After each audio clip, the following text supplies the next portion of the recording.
The arrival. People think Christmas is safe. They think evil takes the night off. They are wrong.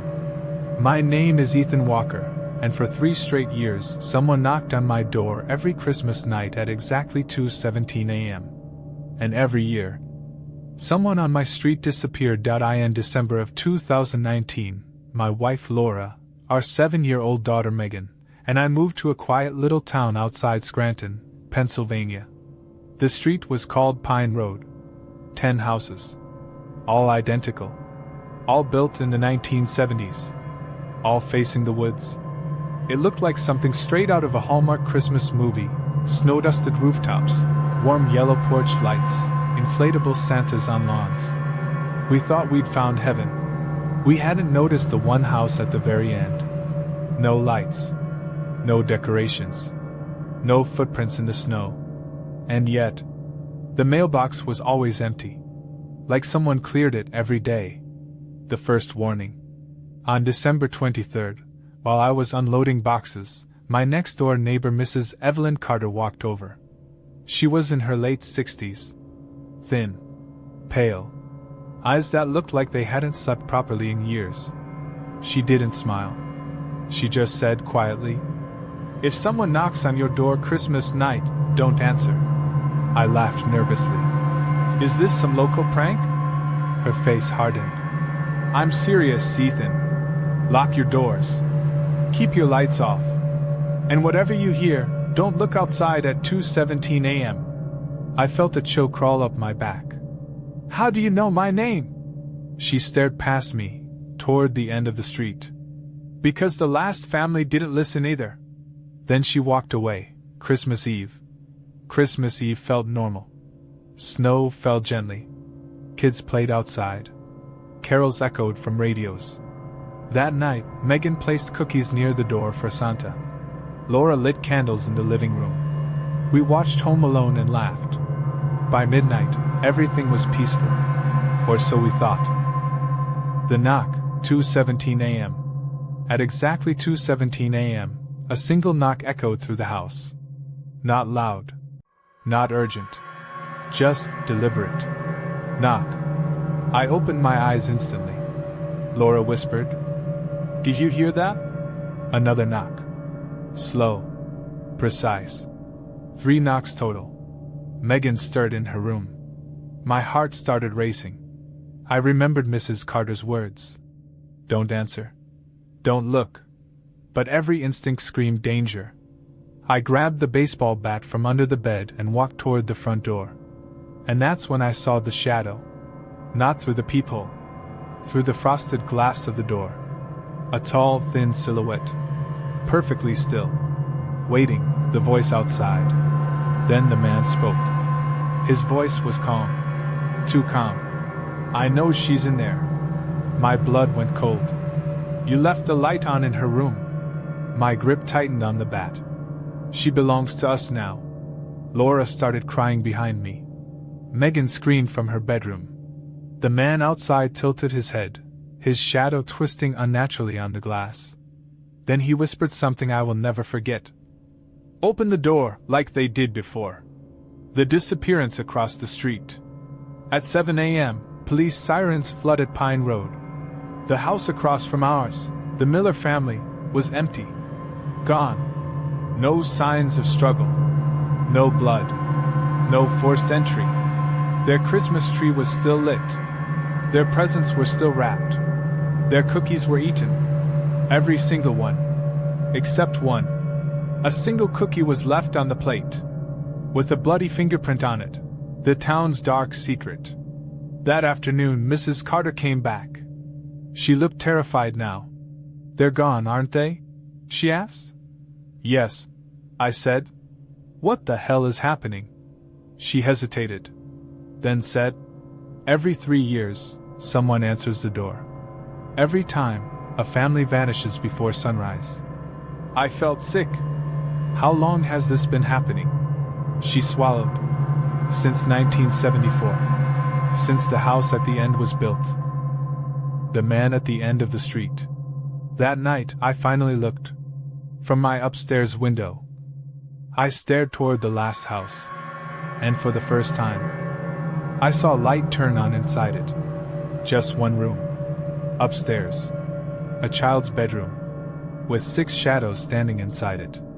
Not moving. Just watching. The second Christmas.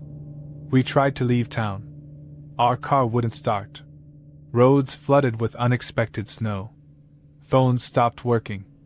By December 24th, Pine Road was completely isolated. At 2:17 a.m., the knock came again. This time, it came from inside Megan's bedroom. The footsteps. Slow footsteps echoed down the hallway. Laura screamed. I barricaded Megan's door. Then we heard the man's voice inside our house. Soft. Calm. You cannot lock what already belongs to us. The handle twisted violently. The walls began to bleed. Not metaphorically. Actual blood seeped through the drywall. The whole house smelled like iron. And pine. And rotten cookies. Mrs. Carter's confession. At dawn, Mrs. Carter was dead on her porch. Heart attack. In her hand, police found a folded note. It read, "They were children once. Taken on Christmas. Now they only take children. One from each family. Every 3 years. Until the house is full." At the bottom. 6 rooms. 6 children. Only one remains empty. The truth about Megan. That afternoon, Megan began to change. She stopped blinking normally. She began humming a song we'd never taught her. At 2:17 p.m. exactly, she stood up and said, "He says it's almost time. The third Christmas begins." By December 24th of the third year, we knew one truth. If we stayed, Megan was dead. If we left, we all were. That night, at 2:17 a.m., the knock returned. But this time, Megan walked to the door herself, smiling, and unlocked it. The door opens. The man stood there. Tall. Faceless. Wearing a black coat stitched from what looked like children's pajamas. Behind him, 6 children stood silently, all missing their eyes. And the 7th space was empty, waiting. What I did next. I didn't attack the man. I didn't grab Megan. I did something worse. I offered myself instead. And the man smiled. For the first time in 50 years.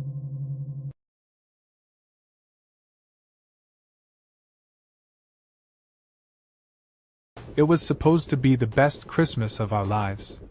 That's what my wife, Emily, kept saying as we drove deeper into the snowy mountains of northern Pennsylvania.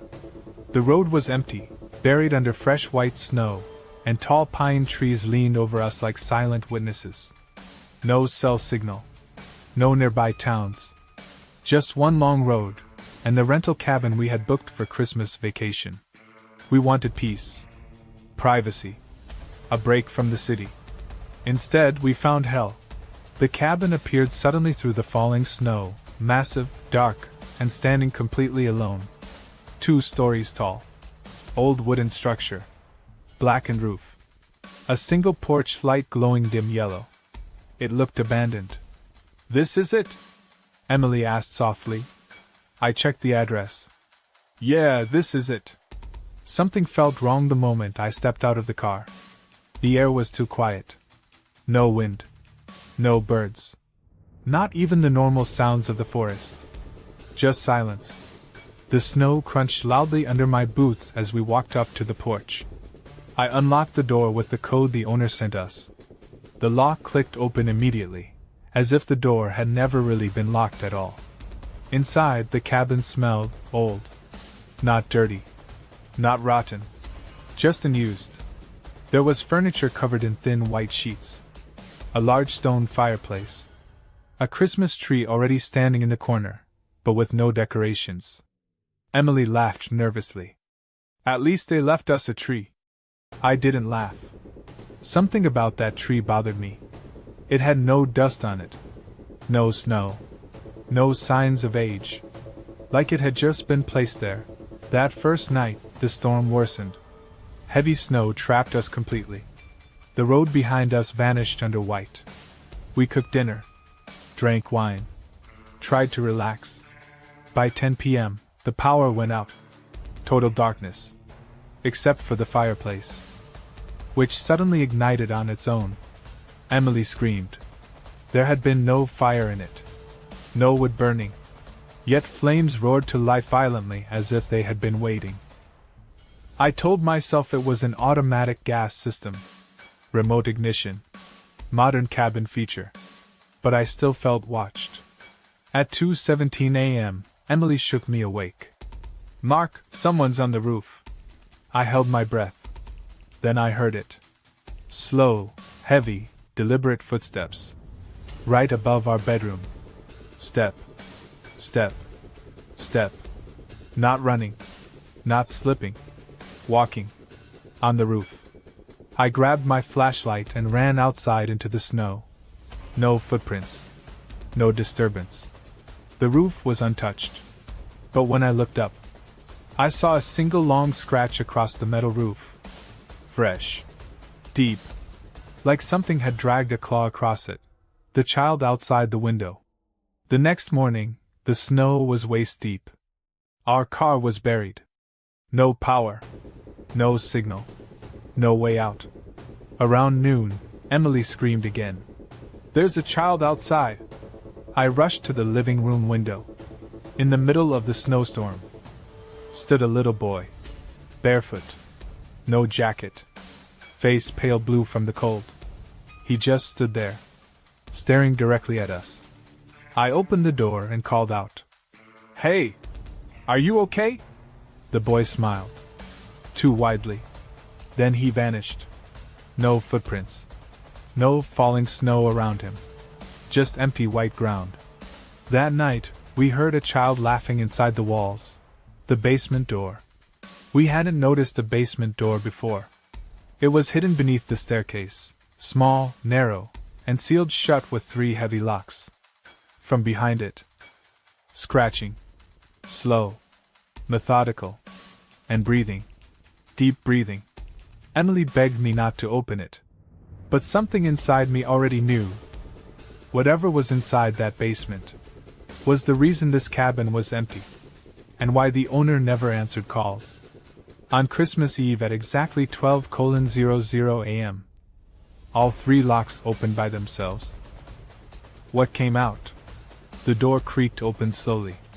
Cold air rushed up from below, carrying a smell of rust and decay. Then I saw it. A tall, twisted figure crawling up the stairs. Its legs bent the wrong way. Its arms dragged across the floor like broken branches.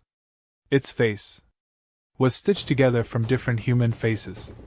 Men, women, children, all smiling. It whispered in dozens of voices at once. "Merry Christmas." Emily never made it to the door. It dragged her backwards into the dark. Her screams were cut off instantly. The basement door slammed shut by itself, and the locks clicked back into place. The owner's secret, 1 month later. I survived because the storm ended the next morning. Search and rescue found me sitting in the snow outside the cabin, barefoot, frozen, screaming Emily's name. The owner was arrested 2 days later. And what police found in that basement was a mass grave. Over 30 missing people. All families. All disappeared around Christmas. Over the last 20 years. But the worst part? Every single body had their face removed. The last recording. Before the cabin was burned down by the state, investigators recovered an old VHS tape labeled Christmas 1994. On the tape, a family sits exactly where we sat. A Christmas tree stands in the same spot. A little boy looks into the camera and smiles. Then he whispers, "It's our turn now." That same boy is the one I saw in the snow. And he had been dead since 1994. Because every December 24th at exactly 2:17 a.m., I still hear footsteps on my roof.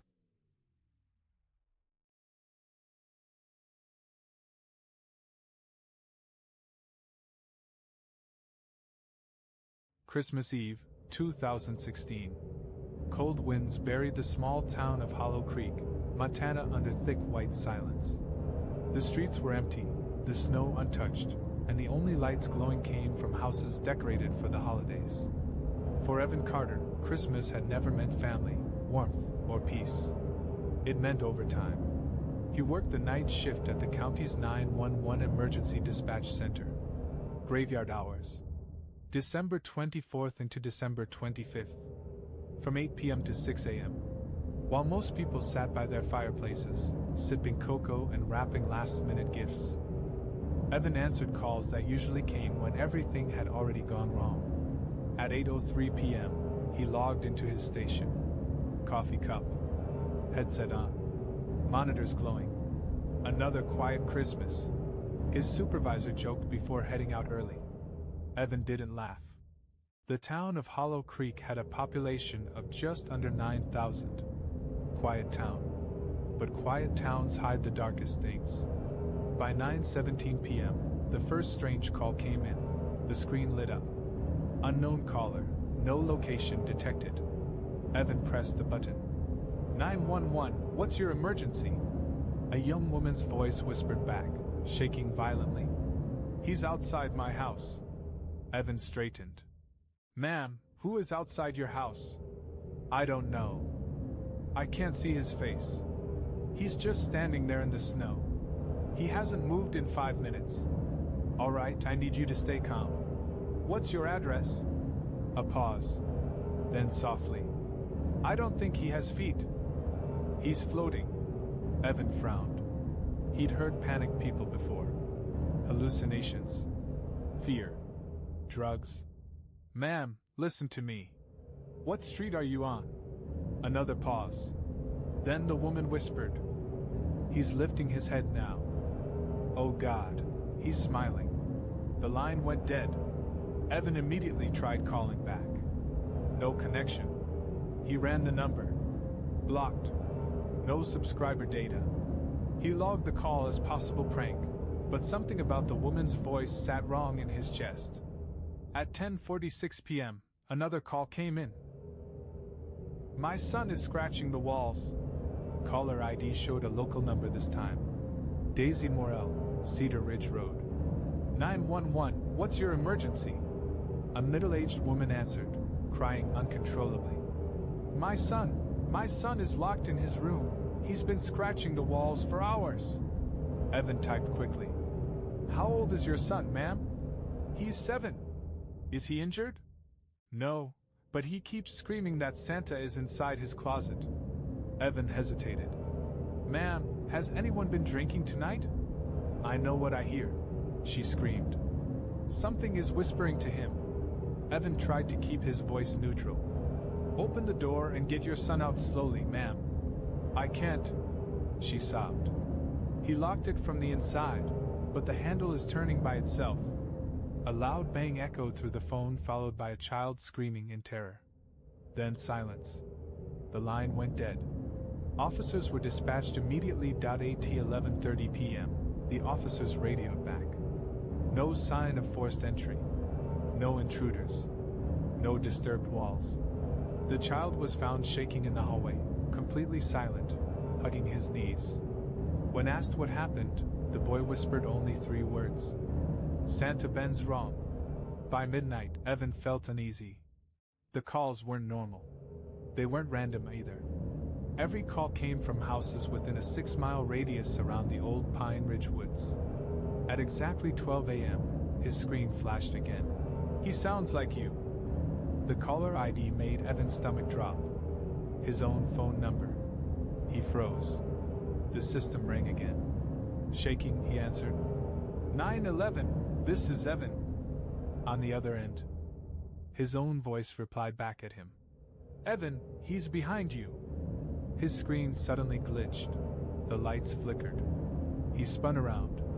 Nothing there. When he turned back to the monitor, the call log showed every future call still waiting. Timestamps after 1 a.m., 2 a.m., 3 a.m., all marked. Caller status, deceased. His radio crackled. Evan's hands trembled.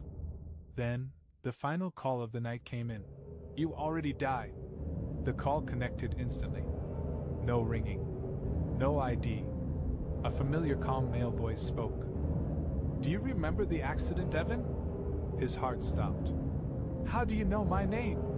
You were driving home on Christmas Eve, the bend near Pine Ridge, the black ice. Evan couldn't breathe. I watched your car roll 3 times. His screen filled with a live video feed. It was his own wrecked car. Upside down in snow. Blood on the windshield. And inside the driver's seat. His own frozen body staring back at him. The voice whispered. You never went home, Evan. You just kept answering. The lights went out. The call disconnected. The discovery, Christmas morning. At 6:12 a.m. Christmas morning, the day's shift arrived. They found the dispatch center dark. Power working. Doors locked. Evan was seated at his desk. Frozen. Eyes wide open. Frost coating his headset. Dead from hypothermia. But the strangest part? The call log showed 4 completed calls after his time of death. And every call origin? Pine Ridge Woods. Where, weeks later, search crews uncovered 2 missing bodies. Standing frozen upright in the snow. Smiling.